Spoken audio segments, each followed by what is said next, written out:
നമസ്കാരം. ഇന്നത്തെ വീഡിയോയിൽ നമ്മൾ സംസാരിക്കുന്ന വിഷയം തേർഡ് എ സിയും തേർഡ് എക്കോണമിയും തമ്മിലുള്ള വ്യത്യാസം എന്താണ്. അതേപോലെ തന്നെ നമ്മൾ റെയിൽവേ ടിക്കറ്റ് ബുക്ക് ചെയ്യുന്ന സമയത്ത് നമ്മൾ തേർഡ് എ സിയിൽ ബുക്ക് ചെയ്യണോ അതോ തേർഡ് എ സി എക്കോണമിയിൽ ബുക്ക് ചെയ്യുന്നതാണോ ലാഭം, ഏതാണ് എളുപ്പം കൺഫേം ആവുക തുടങ്ങിയ കാര്യങ്ങളെ കുറിച്ചാണ്. അപ്പോൾ പലർക്കും ഈ കാര്യത്തിൽ ഒരുപാട് ഡൗട്ട് ഉണ്ടായിരിക്കും. നമ്മൾ ബുക്ക് ചെയ്യുന്ന സമയത്താണ് നമ്മൾ 3A എന്ന് പറഞ്ഞിട്ടും 3E എന്ന് പറഞ്ഞിട്ടും രണ്ട് ക്ലാസ്സുകൾ കാണിക്കുന്നുണ്ടാവും.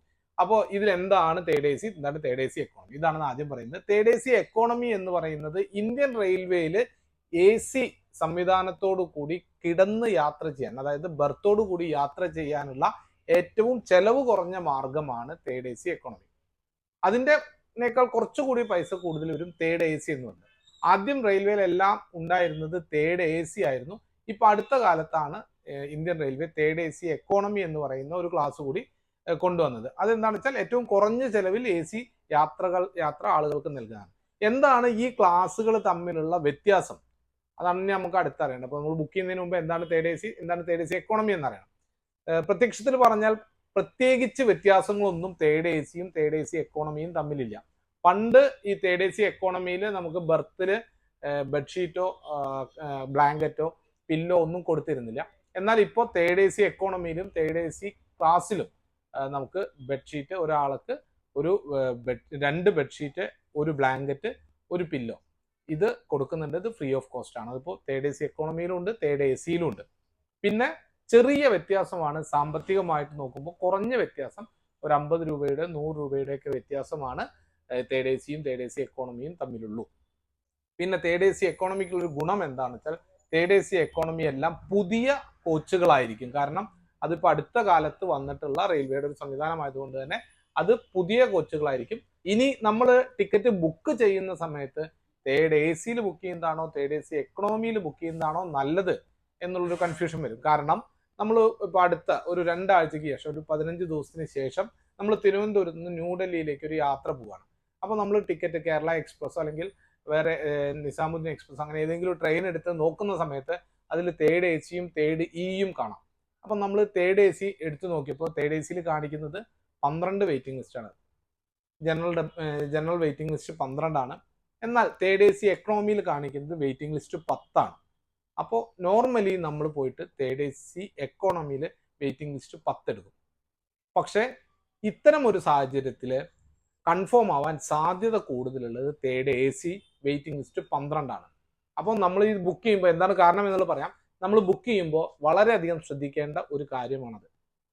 കാരണം നിങ്ങൾ തേർഡ് എ സിയിലും തേർഡ് എ സി എക്കണോമിയിലും ബുക്ക് ചെയ്യുന്നതിന് മുൻപ് നിങ്ങൾ ശ്രദ്ധിക്കേണ്ട ഒരു കാര്യം, ആദ്യം നിങ്ങൾ പരിശോധിക്കേണ്ടത് ആ വണ്ടിയിൽ എത്ര തേർഡ് എ സി കോച്ചുകളുണ്ട്, എത്ര തേർഡ് ഇ അല്ലെങ്കിൽ തേർഡ് എ സി എക്കോണമി കോച്ചുകൾ എത്രയുണ്ട് എന്നുള്ളത് നോക്കിയതിന് ശേഷം വേണം അതിൻ്റെ വെയിറ്റിംഗ് ലിസ്റ്റ് ചെയ്ത് ബുക്ക് ചെയ്യണം എന്നുള്ളത് ശ്രദ്ധിക്കാം. കാരണം സാധാരണ തേർഡ് എ സി എക്കോണമി എന്ന് പറയുന്നത് 1-2 കോച്ചുകൾ മാത്രമായിരിക്കും ഉണ്ടായിരിക്കുക.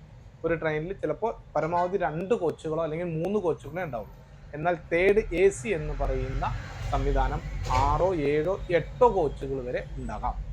അപ്പോൾ നിങ്ങളിപ്പോൾ കേരള എക്സ്പ്രസ്സിന് തേർഡ് എ സിയിൽ ബുക്ക് ചെയ്യുന്ന സമയത്ത് നിങ്ങൾക്ക് വെയിറ്റിംഗ് ലിസ്റ്റ് 12 കണ്ടാൽ അതിൽ നിന്ന് മനസ്സിലാക്കേണ്ടതെന്ന് വെച്ചാൽ B1 തൊട്ട് B6 വരെയുള്ള തേർഡ് എ സിയുടെ 6 കോച്ചുകളിൽ 12ാമത്തെ വെയിറ്റിംഗ് ലിസ്റ്റ് ആണ് എന്നുള്ളതും, അതേപോലെ തന്നെ തേർഡ് ഇ എന്ന് പറയുന്നത് M1 M2 എന്ന് പറയുന്ന 2 കമ്പാർട്ട്മെന്റുകൾ മാത്രമായിരിക്കും ഉണ്ടാവുക. അപ്പോൾ ആ 2 കോച്ചുകളിൽ നിങ്ങൾക്ക് വെയിറ്റിംഗ് ലിസ്റ്റ് 10 ആണ് എന്നുള്ളതാണ്. അപ്പോൾ ഒരു കോച്ചിന് നമുക്കിപ്പോൾ ആവറേജ് ഒരു 70 പാസഞ്ചേഴ്സ് അല്ലെങ്കിൽ ഒരു 80 പാസഞ്ചേഴ്സ് ഉണ്ടെന്നുണ്ടെങ്കിൽ ഈ തേർഡ് എ സിയിൽ 6-8-48 480 സീറ്റുകളിലാണ് നിങ്ങൾക്ക് 12 വെയിറ്റിംഗ് ലിസ്റ്റിൽ. എന്നാൽ M1 M2 എന്ന് പറയുന്ന 2 കോച്ചുകൾ മാത്രമുള്ള ഒരു തേർഡ് എ സി എക്കണോമി ക്ലാസ്സിൽ വെറും 160 സീറ്റുകളിലാണ് നിങ്ങൾക്ക് വെയിറ്റിംഗ് ലിസ്റ്റ് 10 ഉള്ളത് എന്നുള്ളത് നിങ്ങൾ മനസ്സിലാക്കണം. അപ്പോൾ ഇനിയുള്ള ബുക്കിങ്ങുകൾ നിങ്ങൾ ചെയ്യുന്ന സമയങ്ങളിൽ നിങ്ങൾ ഉറപ്പായും ആ വണ്ടിയെ കുറിച്ചിട്ടുള്ള ഒരു ധാരണ ആദ്യം ഉണ്ടാക്കിയെടുക്കണം. ആ വണ്ടിയിൽ എത്ര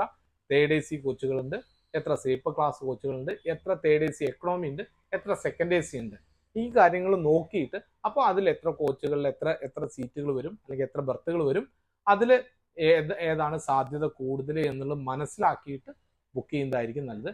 അപ്പോൾ ഇപ്പോൾ നിങ്ങൾക്ക് ഏകദേശം തേർഡ് എ സിയെ കുറിച്ചും തേർഡ് എ സി എക്കണോമിയെ കുറിച്ചും മനസ്സിലായെന്ന് വിചാരിക്കുന്നു. ഒരു തേർഡ് എ സി കോച്ച് എന്ന് പറഞ്ഞാൽ ഇതിനു മുമ്പ് ഞാൻ അതിനെക്കുറിച്ച് കൂടുതൽ ഡീറ്റെയിൽ ചെയ്യാറുണ്ട്. ഇതിനു മുമ്പുള്ള ഒരു വീഡിയോയിൽ നമ്മൾ എന്താണ് തേർഡ് എ സി, എന്താണ് സെക്കൻഡ് എ സി എന്നതിനെ കുറിച്ചൊക്കെ ഡീറ്റെയിൽ ആയിട്ട് വീഡിയോ ചെയ്തിട്ടുണ്ട്. ഒരു സൈഡിൽ നമുക്ക് 3 ബർത്തുകൾ ഉള്ളതാണ് തേർഡ് എ സി എന്ന് പറയുന്നത്.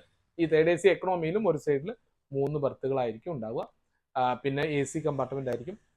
അതായത് മെയിൻ ഡോറിന് പുറമെ അതിൻ്റെ ഉള്ളിലേക്ക് കയറിയ വേറെ ഒരു ഡോർ ഉണ്ടാവും. ആ ഡോറിൻ്റെ ഉള്ളിൽ കയറി കഴിഞ്ഞാൽ അത് മൊത്തമായിട്ടും ശീതീകരിച്ചിട്ടുള്ള യാത്രാ സംവിധാനമാണ് ഉണ്ടായിരിക്കുക. അപ്പോൾ ഇന്നത്തെ കാലത്ത് കൂടുതൽ ആളുകളും സ്ലീപ്പർ കോച്ചുകളേക്കാൾ കൂടുതൽ യാത്രയ്ക്ക് ഉപയോഗിക്കുന്നത് തേർഡ് എ സി കോച്ചുകളും തേർഡ് എക്കോണമി കോച്ചുകളുമാണ്.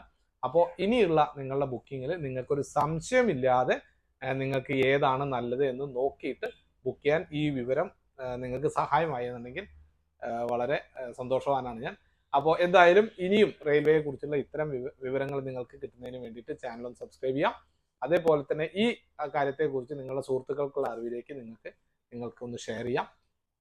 വീണ്ടും മറ്റൊരു നല്ല വീഡിയോ ആയിട്ട് കാണാം. അതുവരേക്കും നമസ്തേ.